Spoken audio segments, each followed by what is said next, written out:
കേരളത്തിൻ്റെ കുറ്റകൃത്യങ്ങളുടെ ചരിത്രത്തിൽ തന്നെ ഏറെ കുപ്രസിദ്ധനായ പിടികിട്ടാപ്പുള്ളിയാണ് സുകുമാരക്കുറുപ്പ്. ഈ സുകുമാരക്കുറുപ്പ് നമ്മുടെ കേരള പോലീസിനെ ഒരുപാട് വട്ടം ചുറ്റിച്ച ഒരു പ്രതിയാണ്. ഇപ്പോഴും കാണാമറയത്താണല്ലോ. അപ്പോൾ ഈ ഒരു മോഡൽ ഇല്ലെങ്കിൽ സുകുമാരക്കുറുപ്പിനെ പ്രചോദനം ഉൾക്കൊണ്ട് വീണ്ടും ഒരു ക്രൈം നമ്മുടെ രാജ്യത്ത് നടന്നിരിക്കുകയാണ്. എന്താണ് അതിന് പിന്നിലുള്ള കാരണം? വീണ്ടും ഒരു ക്രൈം അല്ല, ഇത്തരത്തിൽ നിരവധിയായിട്ടുള്ള കൊലപാതകങ്ങൾ സുകുമാരക്കുറുപ്പിൻ്റെ ജീവിതം പ്രചോദനമാക്കിക്കൊണ്ട് ഇന്ത്യയിലുടനീളം സംഭവിച്ചിട്ടുണ്ട്. നമുക്കറിയാം, 1984 ജനുവരി 22-ന് ആലപ്പുഴ ജില്ലയിൽ കൊല്ലക്കടവ് പാലത്തിന് സമീപം കാണപ്പെട്ട ഒരു മൃതദേഹം. ഫിലിം റെപ്രസെൻറ്റേറ്റീവായ ചാക്കോ, ഈ ചാക്കോയെ കൊലപ്പെടുത്തിക്കൊണ്ട് തൻ്റെ പേരിൽ വിദേശത്തുണ്ടായിരുന്ന ഭീമമായ ഒരു തുക, ഇൻഷുറൻസ് തുക തട്ടിയെടുക്കാൻ വേണ്ടി സുകുമാരക്കുറുപ്പ് ചെയ്തു വെച്ച ഒരു കൊലപാതകം. ബുദ്ധിപരമായ നീക്കമായിരുന്നു, പക്ഷേ അത് കേരള പോലീസ് പൊളിച്ചു. പക്ഷേ 1984 കഴിഞ്ഞ് ഇപ്പോൾ 42 വർഷം പിന്നിടുമ്പോൾ പോലും സുകുമാരക്കുറുപ്പ് എവിടെയാണെന്ന ചോദ്യത്തിന് ഉത്തരം കണ്ടെത്താൻ കേരള പോലീസിനും രാജ്യത്തെ പല അന്വേഷണ ഏജൻസികൾക്കും ഇതുവരെ സാധിച്ചിട്ടില്ല. പക്ഷേ ഈ സുകുമാരക്കുറുപ്പിൻ്റെ ജീവിതം ആസ്പദമാക്കി, അല്ലെങ്കിൽ ഇയാൾ ചെയ്തു വെച്ച ക്രൂരതകൾ ആസ്പദമാക്കിക്കൊണ്ട് 2021 കുറുപ്പ് എന്ന് പറയുന്ന ഒരു സിനിമ ശ്രീനാഥ് രാജേന്ദ്രൻ്റെ സംവിധാനത്തിൽ പുറത്തിറങ്ങിയിട്ടുണ്ട്. അതിനു മുൻപും അതിന് ശേഷവും ഇത്തരത്തിൽ ധാരാളം ക്രൈമുകൾ ഇന്ത്യയിലുടനീളം ആവർത്തിക്കപ്പെട്ടിട്ടുണ്ട്. അതിലേറ്റവും അവസാനത്തേതാണ് ഇക്കഴിഞ്ഞ മെയ് 31 നമ്മുടെ മഹാരാഷ്ട്രയിൽ നടന്ന ഒരു സിമിലർ ആയിട്ടുള്ള ഒരു ക്രൈം. അതിലെ പ്രതി എന്ന് പറയുന്നത് നിതിൻ പ്രഭാകർ ഗാവ്ലി എന്ന് പറയുന്ന മഹാരാഷ്ട്രക്കാരനാണ്. ഇയാളുടെ പേരിൽ ലക്ഷക്കണക്കിന് രൂപയുടെ കടബാധ്യതയുണ്ടായിരുന്നു. ഇതിൽ നിന്ന് കയറാൻ വേണ്ടി പഠിച്ച പണി 18 നോക്കിയിട്ടും ഇയാൾക്ക് സാധിക്കുമായിരുന്നില്ല.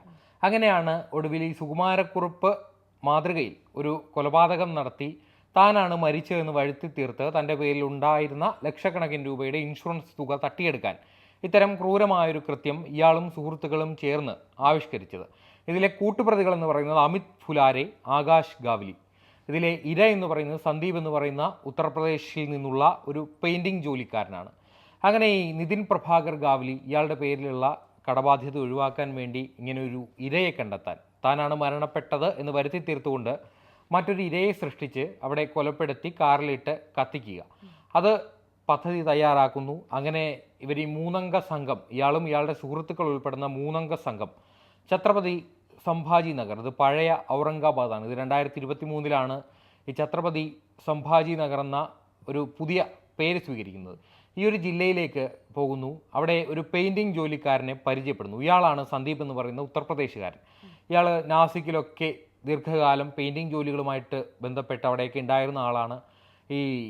ഇയാളുടെ നിതിൻ ഗാവ്ലിയുടെ ആവശ്യമെന്ന് പറയുന്നത്, അല്ലെങ്കിൽ ഇയാൾ ഈ സന്ദീപിന് മുന്നിൽ വെച്ചൊരു ഓഫർ എന്ന് പറയുന്നത്, തൻ്റെ നാട്ടിൽ തനിക്ക് പരിചയമുള്ള സ്ഥലങ്ങളിൽ പെയിൻറ്റിംഗ് ജോലി തരപ്പെടുത്തി തരാം, ഇതൊരു വലിയ കോൺട്രാക്റ്റാണ്, ഈ ഒരു കോൺട്രാക്റ്റ് താങ്കൾക്ക് ഞാൻ തരപ്പെടുത്തി തരാം എന്ന് പറഞ്ഞാണ് ഈ സന്ദീപിനെ ഈ 3-അംഗ സംഘം ഇതിലേക്ക് വലിച്ച് ഇടുന്നത്. അങ്ങനെ ഈ 3-അംഗ സംഘം തങ്ങൾ കണ്ടെത്തിയ ഇരയുമായിട്ട് ഇവരുടെ ആൾട്ടോ കാറിൽ ഈ ജഫ്രാബാദ് ചിക്ലി റോഡിലൂടെ സഞ്ചരിക്കുന്നു. അർദ്ധരാത്രി എത്തുന്നു. ഇവരൊരു ധാബയിൽ കയറി ആഹാരം കഴിക്കുന്നു. ആഹാരം കഴിക്കുന്നതിനൊപ്പം ഇയാൾക്ക് മദ്യം വെച്ച് നീട്ടുന്നു. അങ്ങനെ ഈ സന്ദീപ് ഇവർക്കൊപ്പം ഇരുന്ന് മദ്യപിക്കുന്നു. ഇവർ ലിമിറ്റഡ് ആയിട്ടേ കഴിക്കുന്നുള്ളൂ. സന്ദീപിനെ അമിതമായിട്ട് മദ്യപിപ്പിക്കുന്നു. അങ്ങനെ ജഫ്രാബാദ് ചിക്ലി റോഡിൽ അർദ്ധരാത്രി എത്തുന്ന ഈ ആൾട്ടോ കാറിൽ നിന്ന് ഈ 3-അംഗ സംഘം ഈ ആൾട്ടോ കാറിൽ വെച്ച് തന്നെ ഇയാളെ മദ്യലഹരിയിൽ ഉന്മാദത്തിലായ ഈ സന്ദീപിനെ കൊലപ്പെടുത്തുന്നു. ശ്വാസം മുട്ടിച്ചോ അല്ലെങ്കിൽ കഴുത്തിൽ എന്തോ കുരുക്കിയാണ് കൊലപ്പെടുത്തുന്നത്. അതിനുശേഷം ഇയാളെ ഡ്രൈവിംഗ് സീറ്റിലേക്ക് വെച്ച് തീപ്പെട്ടിക്കൊള്ളിയും അതുപോലെ തന്നെ പ്ലാസ്റ്റിക്കും ഈ ഡ്രൈവിംഗ് സീറ്റിലേക്ക് വെച്ച് തീ കൊളുത്തുന്നു. അതിനുശേഷം ഇവർ ഇവിടുന്ന് കടന്നു കളയുന്നു. അതിനുശേഷമാണ് ഇതുമായി ബന്ധപ്പെട്ടൊരു ഇൻറ്റിമേഷൻ ഈ ജഫ്രാബാദ് പോലീസ് സ്റ്റേഷനിലേക്ക് വരുന്നതും. അങ്ങനെ ജഫ്രാബാദ് പോലീസ് സ്ഥലത്തെത്തുമ്പോൾ ഈ ആൾട്ടോ കാർ ഏകദേശം പൂർണ്ണമായിട്ട് കത്തിക്കരിഞ്ഞ നിലയിലായിരുന്നു. ഇതിൻ്റെ ഡ്രൈവിംഗ് സീറ്റിലുണ്ടായിരുന്ന ബോഡി പോലും തിരിച്ചറിയാൻ പറ്റാത്ത രീതിയിൽ കത്തിക്കരിഞ്ഞു പോയിരുന്നു. അങ്ങനെ ഇതിൻ്റെ അന്വേഷണം പുരോഗമിക്കുന്നു. ആദ്യഘട്ടത്തിൽ തന്നെ ഇതിലെ പ്രതിയായിട്ടുള്ള മുഖ്യ സൂത്രധാരനായിട്ടുള്ള നിതിൻ പ്രഭാകർ ഗാവ്ലി തന്നെയാണ് കൊല്ലപ്പെട്ടത് എന്നൊരു നിഗമനത്തിലായിരുന്നു പോലീസ് ഉണ്ടായിരുന്നു. പക്ഷേ ഈ സാക്ഷികൾ, പ്രധാന സാക്ഷികളിലെ അവരുടെ മൊഴികളിലെ വൈരുദ്ധ്യങ്ങളാണ് പോലീസിനെ ഇതൊരു കൊലപാതകമാണെന്ന് ചിന്തിക്കാൻ വേണ്ടി പ്രേരിപ്പിച്ചത്. അങ്ങനെ ഇതിനൊപ്പം ഉണ്ടായിരുന്ന ഇതിലെ പ്രധാന സാക്ഷികളായ അമിത് ഫുലാരെ, ആകാശ് ഗാവ്ലി, ഇവരിരുവരും പറഞ്ഞതിൻ്റെ അടിസ്ഥാനത്തിൽ ഇവരിരുവരും ഈ നിതിനെ ആൾട്ടോ കാറിൻ്റെ മുന്നിൽ ഒരു വാഹനത്തിൽ പോവുകയായിരുന്നു. നിതിൻ ഇവരുടെ പുറകിലൊരു വാഹനത്തിൽ അനുഗമിക്കുകയായിരുന്നു. എന്നാൽ ഏറെ കഴിഞ്ഞതിന് ശേഷം ഈ നിതിൻ നിതിനെ ഫോണിൽ വിളിച്ചിട്ട് കിട്ടാത്തത് കൊണ്ട് തിരികെ ഈ ജാഫറാബാദ് ചിക്ലി റോഡിലേക്ക് തിരികെ ഇവർ വന്ന ദിശ ലക്ഷ്യമാക്കി തിരിച്ചു വരുമ്പോഴാണ് ഇത്തരത്തിലൊരു കാറ് കത്തിക്കരിഞ്ഞ നിലയിൽ കാണപ്പെടുന്നതും ഇതിൻ്റെ ഡ്രൈവിംഗ് സീറ്റിൽ ഇയാൾ മരിച്ച നിലയിൽ കാണപ്പെടുന്നതുമായിരുന്നു ഇവർ നൽകിയ മൊഴി. അങ്ങനെ ഇയാൾക്കൊപ്പം ഉണ്ടായിരുന്ന ഈ 2 പേർ, അമിത് ഫുലാരെ, ആകാശ് കാവ്ലി, ഇരുവരുടെയും മൊഴികളിലെ വൈരുദ്ധ്യം തിരിച്ചറിഞ്ഞ പോലീസ് ഒന്നുകൂടി ചോദ്യം ചെയ്തപ്പോഴാണ് ഇത്തരത്തിൽ ആസൂത്രണം ചെയ്തുകൊണ്ടുള്ള ഒരു ഗുരുതരമായിട്ടുള്ള കുറ്റകൃത്യം, അതായത് സുകുമാരക്കുറുപ്പ് മോഡലിൽ ഇത്തരത്തിൽ സന്ദീപ് എന്ന് പറയുന്ന ഒരു പെയിന്റിംഗ് തൊഴിലാളിയെ അപകടത്തിൽപ്പെടുത്തി നിതിൻ പ്രഭാകർ ഗാവ്ലി എന്ന് പറയുന്ന 35 വയസ്സുകാരനാണ് കൊല്ലപ്പെട്ടതെന്ന് വരുത്തി തീർത്ത് ഇയാളുടെ പേരിലുണ്ടായിരുന്ന ലക്ഷങ്ങളുടെ ഇൻഷുറൻസ് തുക തട്ടിയെടുക്കുക. അതിൽ ഒരു പങ്ക് ഒരുപക്ഷെ ഈ സുഹൃത്തുക്കളായ കൃത്യത്തിന് കൂട്ടുനിന്ന ആളുകൾക്കും ലഭിക്കുമെന്ന രീതിയിലായിരിക്കും ഒരുപക്ഷെ ഈ ക്രൈം ഓപ്പറേറ്റ് ചെയ്തിട്ടുണ്ടാവുക.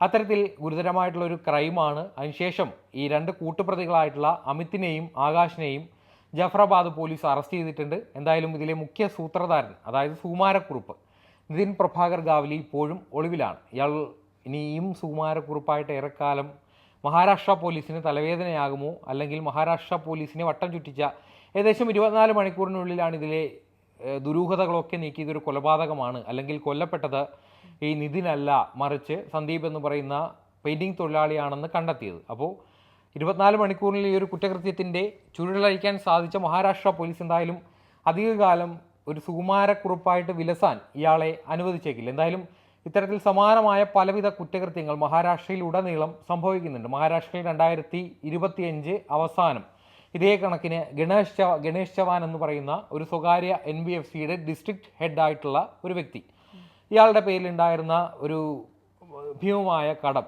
അതായത് മഹാരാഷ്ട്രയിൽ ഫ്ലാറ്റുകൾ വാങ്ങുന്നു, വീടുകൾ വാങ്ങുന്നു, ഇതിനെ തുടർന്നുണ്ടാകുന്ന സാമ്പത്തിക ബാധ്യത, ഈ ബാധ്യതയിൽ നിന്ന് രക്ഷപ്പെടാൻ വേണ്ടി ഇയാളും സമാനമായിട്ടുള്ള രീതിയിൽ ഒരു ക്രൈം ആസൂത്രണം ചെയ്തു. ഇയാൾ ഒറ്റയ്ക്കാണ് ഈ ഒരു സംഭവം ചെയ്തത്. അങ്ങനെ ഇയാൾ വഴിയിലൂടെ നടന്നു പോവുകയായിരുന്നു, ഒരു ഹിച്ച് ഹൈക്കർ, അതായത് ഈ വാഹനങ്ങളിൽ ലിഫ്റ്റ് ചോദിച്ച് സഞ്ചരിക്കുന്ന യാത്രകൾ ചെയ്യുന്ന ഒരാൾ. അയാളുടെ പേര് ഗോവിന്ദ് യാദവ് എന്നാണ്.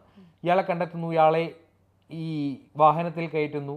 അതിനിടയിൽ ഇയാൾക്കും മദ്യം നൽകി അബോധാവസ്ഥയിലാക്കിയതിന് ശേഷം ഡ്രൈവിംഗ് സീറ്റിലേക്ക് വെച്ച് ലാത്തൂരിൽ വെച്ചാണ് ഈ സംഭവം നടക്കുന്നത്. അങ്ങനെ ഇയാൾ ഈ മനുഷ്യനെ ഈ വണ്ടിയോടുകൂടി കത്തിക്കുന്നു. ഇതും സുകുമാരക്കുറുപ്പ് മോഡലിൽ ഒരു കൊലപാതകമായിരുന്നു. എന്നാൽ ഇതിലെ ചുരുളുകൾ പോലീസ് അഴിച്ചതെന്ന് പറഞ്ഞാൽ ഇയാളുടെ ഭാര്യയുടെ മൊഴി. ഭാര്യ പറഞ്ഞത് ഇയാൾ രാത്രി ഒരു സുഹൃത്തിന് ലാപ്ടോപ്പ് കൈമാറുന്നതുമായി ബന്ധപ്പെട്ട് പോയതാണ്, അതിനുശേഷം പിന്നീട് ഇയാളെ കണ്ടിട്ടില്ല എന്നായിരുന്നു. പക്ഷേ പോലീസ് അന്വേഷിച്ച് വന്നപ്പോൾ ഭാര്യയുടെ മൊഴിയിൽ നിന്ന് ഒരു ക്ലൂവും കൂടി ഇവർക്ക് കിട്ടി. അതെന്താണെന്ന് വെച്ചാൽ ഇയാൾക്ക് മറ്റൊരു സ്ത്രീയുമായിട്ട് ബന്ധമുണ്ടായിരുന്നു. അപ്പോൾ ഈ സ്ത്രീയുടെ മൊബൈൽ നമ്പർ ട്രേസ് ചെയ്തപ്പോൾ ഇതിനകത്തേക്ക് ഇദ്ദേഹം ഈ ഗണേഷ് ചവാൻ ബന്ധപ്പെട്ടിട്ടുണ്ട്. അങ്ങനെ ആണ് ഈ ഗണേഷ് ചവാനെ അറസ്റ്റ് ചെയ്യുന്നത്. എന്തായാലും ഇത്തരത്തിൽ ധാരാളമായിട്ടുള്ള സംഭവങ്ങൾ ഇന്ത്യയിലുടനീളം ആവർത്തിക്കപ്പെടുന്നുണ്ട്. ഇക്കഴിഞ്ഞ 2023 ജനുവരിയിൽ തെലങ്കാനയിൽ ഹൈദരാബാദിലെ സെക്രട്ടേറിയറ്റിൽ ജോലി ചെയ്യുന്ന ഒരു മുതിർന്ന ഉദ്യോഗസ്ഥൻ, ഇയാളുടെ പേര് പത്ലോത് ധർമ്മ നായക് എന്നാണ്. ഇയാൾ 2023 ജനുവരി 2-ാം തീയതി ഒരു പുതിയ ഹോണ്ട അമേസ് വാഹനം OLXിൽ നിന്ന് വാങ്ങുന്നു. ഇതിനെ തുടർന്ന് സഹപ്രവർത്തകർക്ക് തൻ്റെ ഓഫീസിൽ ഇയാൾ മധുര വിതരണം നടത്തുന്നു. അതിനുശേഷം ഏതാനും ദിവസങ്ങൾക്കപ്പുറം ഇയാൾ ദുരൂഹമായ സാഹചര്യത്തിൽ മേധക്കിൽ വെച്ച് കൊല്ലപ്പെടുന്ന ഒരു സാഹചര്യം. ഇതിനെ തുടർന്ന് പോലീസ് അന്വേഷണം നടക്കുന്നു. പോലീസ് അന്വേഷണത്തിൽ ഏറ്റവും ഒടുവിലെത്തുന്നത് ഈ ഒരു വാഹനം ഓടിക്കാൻ വേണ്ടി ഇയാൾ ഒരു ഡ്രൈവറെ വാടകയ്ക്ക് എടുക്കുന്നു. അതിനുശേഷം ഈ ഡ്രൈവറെ ഈ നായ്ക്ക് കൊല്ലപ്പെടുത്തി ഈ കാറിനുള്ളിൽ വെച്ച് കത്തിച്ചു എന്നുള്ള ഒരു വാർത്തയാണ് പോലീസിന് മുന്നിൽ വെച്ചത്. ഇയാളെയും പോലീസ് പിന്നീട് പിടികൂടി. അതുകൊണ്ട് തന്നെ ഇത്തരത്തിൽ സുകുമാരക്കുറുപ്പ് മോഡലിൽ ധാരാളം കുറ്റകൃത്യങ്ങൾ ഇന്ത്യയിലുടനീളം നടക്കുന്നുണ്ട്. ഏറ്റവും ഒടുവിലത്തേതാണ് ഇപ്പോൾ മഹാരാഷ്ട്രയിലെ ഈ ജാഫറാബാദ് നിന്ന് വരുന്ന ഈ ഒരു വാർത്ത. എന്തായാലും നിതിൻ പ്രഭാകർ ഗാവലി ഇനി അധിക നാൾ സുകുമാരക്കുറുപ്പായിട്ടുണ്ടാവുമോ അതോ മഹാരാഷ്ട്ര പോലീസ് ഇയാൾ ഉടൻ പിടികൂടുമോ എന്ന് കാത്തിരുന്ന് തന്നെ കാണാം.